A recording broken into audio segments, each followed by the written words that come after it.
Everyone दर्शन नमस्ते। आज हो मेरो बर्थडेको फर्स्ट बर्थडे। केही स्पेशल गरौँ है त भन्ने सोचेर हामी चाहिँ बर्थडे बाहिर मनाउने सोच्यौँ र साँझ पनि परिसकेको थियो। वाउ, सनसेट हेर्नु कति राम्रो लाग्छ हैन। सो यो भ्यूलाई चाहिँ साइडमा राखौँ। अब प्रब्लम आयो, पार्टीमा के लगाउनेको। फर्स्ट बर्थडे फुफू नराम्री हुने त कुरा नै भएन हैन। धेरै बेरसम्म पिटारामा खोजी गरिसकेपछि मैले एउटा ब्ल्याक कलरको ड्रेस पाएँ। देन अब भने मेरो फेस वास भइसक्यो। तपाईहरुले हेर्न सक्नुहुन्छ मैले फेस वास गरेर मेकअप गर्नपट्टि थालेँ। ढ्यान टाडान मेरो मेकअप चाहिँ फिनिश भयो ल। मलाई खासै धेरै मेकअप त आउँदैन, तर सेल्फ मेकअप मलाई ठिकठाक लाग्ने खालको चाहिँ गर्छु।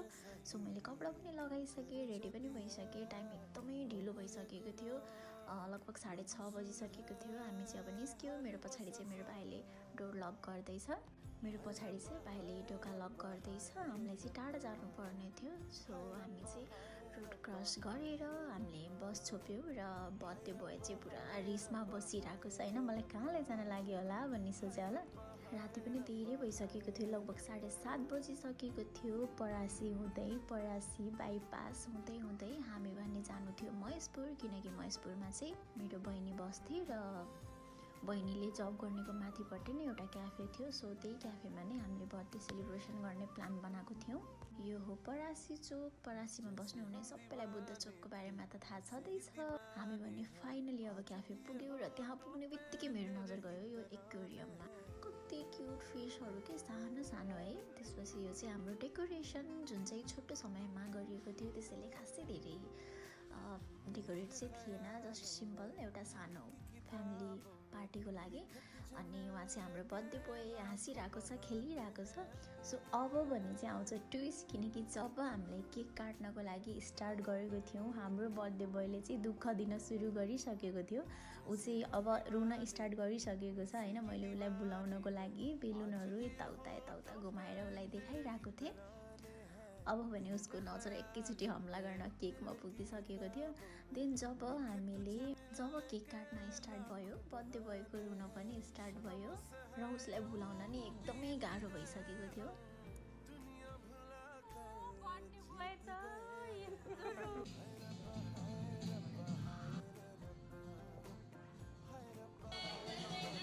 जसोतसो केक काट्यो।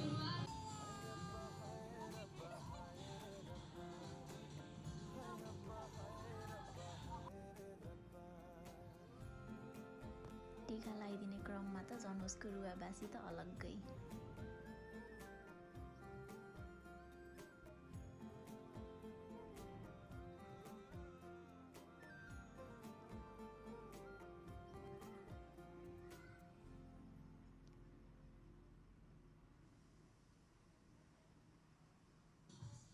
अब भने पालो मेरो थियो टीका लगाइदिने।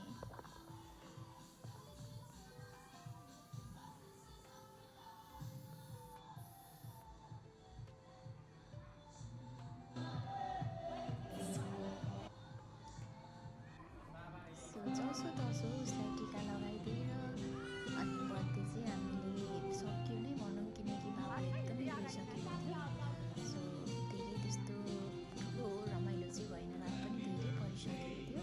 अनि मेरो यो लास्टको केही फोटोहरू सँगसँगै भिडियो एन्ड भयो र अब म लास्टमा तपाईँलाई भेटाउँछु मेरो चार्लीसँग। यो चाहिँ अहिले एकदमै ठुलो भएको थियो, मलाई देख्ने बित्तिकै चाहिँ यसरी झम्टिनु आउँछ। यो चाहिँ चार्ली सानो हुँदाखेरिको फोटो र थ्याङ्क्स फर वाचिङ। आजलाई यति नै, बाई बाई।